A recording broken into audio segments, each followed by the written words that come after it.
Picture this. You're standing in the cereal aisle of a Kroger at 7 p.m. on a Tuesday, fluorescent lights buzzing overhead, holding a box of Cheerios that costs $8. $8 for cereal.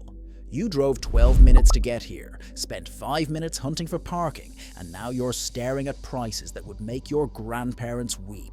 But here's the thing that should really make you angry. This isn't happening because cereal got more expensive to make. It's happening because someone decided that you having options was bad for business. See, your grandparents probably walked 3 blocks to buy groceries. They had Myers Market on the corner, Goldstein's Grocery down the street, and if they didn't like the price of bread at one place, they could literally walk to the next one in under 5 minutes.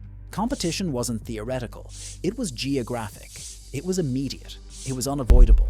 But somehow, we built that competitive system right out of existence and replaced it with this: driving to a big box store in a sea of parking, where 4 companies control half the grocery market, and your choices are Kroger, Safeway, maybe a Walmart, and driving 20 minutes to the fancy Whole Foods that costs even more. This isn't a story about the free market working its magic. This is a story about how we systematically dismantled a food system that actually worked for regular people and replaced it with one designed to extract maximum profit while giving you the illusion of choice. And the crazy part? We did it so methodically, so thoroughly, that most people think this is just how grocery stores naturally evolved. Like corner stores just couldn't compete with the efficiency of driving 15 minutes to buy 17 items you don't need because everything's in bulk sizes. But here's what really happened. Starting right after World War II, American cities began adopting something called Euclidean zoning, named after a Supreme Court case involving Euclid, Ohio, which sounds boring until you realize it literally made the neighborhood grocery store illegal. Under these new rules, you couldn't mix homes and shops anymore. Residential zones were residential, commercial zones were commercial, and if you wanted to open a corner store in a neighborhood where people actually lived, sorry, that's now against the law. Now this might sound reasonable if you've only ever lived in post-war suburbia. Separate the noisy commerce from the quiet homes, right? But what actually happened is we made it illegal to walk to buy groceries. We took the most basic human activity, getting food, and mandated that it require a car, a commute, and a significant chunk of your day. Imagine if someone passed a law saying you had to drive to check your mailbox. That's essentially what we did with grocery shopping, except we convinced everyone it was progress. And then we made it worse. Because separating homes from shops wasn't destructive enough, American cities started requiring something called parking minimums. Every new grocery store had to provide a specific number of parking spaces based on square footage. For a typical 40,000 square foot supermarket, you're looking at 160 to 200 parking spaces minimum. Do you know how much land that is? Do you know how much it costs to buy that land, grade it, pave it, stripe it, light it, and maintain it forever? By the way, my name is Patrick. If you like the sort of content I'm making here, go ahead and hit that subscribe button. It helps out a lot. Now back to the video. Some quick math that'll make you furious. The cost of providing all that mandated parking often exceeded the cost of the actual building. So if you were a small grocer trying to expand or relocate, you weren't just competing on groceries anymore. You were competing on who could afford to buy and pave a football field worth of asphalt. Guess who wins that competition? Not the corner store owner who's been serving the neighborhood for 20 years. This is where the story gets really infuriating, because we're still pretending this was about consumer choice and market efficiency. Walmart didn't just outcompete independent grocers through better supply chains and lower prices, although that was part of it. Walmart won because our cities literally rewrote the rules of commerce to favor huge, car-dependent, parking lot-surrounded stores. The playing field wasn't level. It was tilted so dramatically toward big box retail that independent grocers were trying to run uphill in cement shoes. And here's the beautiful irony that should make every American consumer absolutely livid. The system that promised lower prices through efficiency and scale has resulted in higher prices through consolidation and less choice. When Walmart moves into a small town, independent grocers typically close within 2 to 5 years. Prices often drop initially. That's the hook. But once the competition disappears, prices creep back up. Except now you don't have alternatives. You have Walmart, or you have a 40-minute drive to the next town that still has a Walmart. The numbers are staggering in that quietly horrifying way that defines so much of American life. The top 4 grocery retailers now control approximately 40 to 50% of the entire market.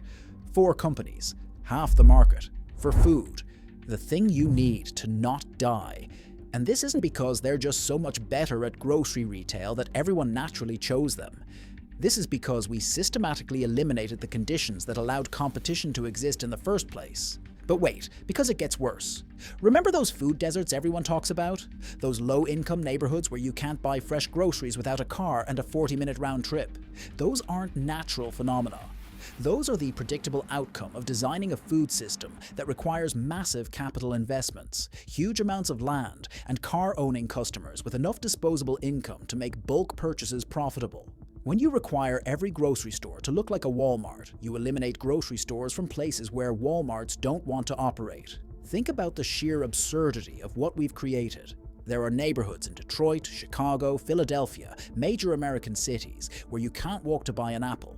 Not because apples don't exist, but because we made it illegal to build the kind of small-scale retail that could serve those neighborhoods profitably. Corner stores are zoned out. Mixed-use buildings are prohibited. Parking requirements make small-format retail economically impossible. And then we act surprised when people in those neighborhoods have limited food access. Meanwhile, in the suburbs, you've got soccer moms driving SUVs to Target to buy groceries because that's literally the only legal way we've allowed food retail to exist. She's not choosing to drive 20 minutes and navigate a parking lot the size of an airplane hangar because it's convenient. She's doing it because some planner in 1962 decided that's how Americans should shop for food, and we built an entire legal and physical infrastructure to enforce that decision. The consumer betrayal here is almost artistic in its completeness. We were sold efficiency and got fragility. We were sold choice and got consolidation. We were sold convenience and got car dependency. We were sold lower prices and got monopolistic pricing after the competition was eliminated. It's like someone convinced you to destroy your bicycle because cars are faster, then jacked up gas prices and eliminated public transit.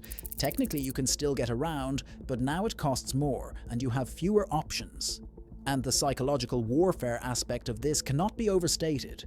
We've convinced Americans that walking to buy groceries is somehow primitive or inefficient, while driving 15 minutes to wander around a 180,000 square foot building looking for milk is modern and convenient. We've normalized spending a significant portion of our paychecks on maintaining vehicles whose primary purpose is accessing basic necessities that used to be available within walking distance. It's like we've created a subscription service for food access and convinced everyone it's freedom. The supply chain vulnerabilities became impossible to ignore during the pandemic, when shelves emptied because our entire food distribution system runs through a handful of corporate-controlled warehouses. Remember the great toilet paper shortage of 2020? That wasn't because we ran out of toilet paper. That was because we built a system so optimized for profit that it couldn't handle even minor disruptions.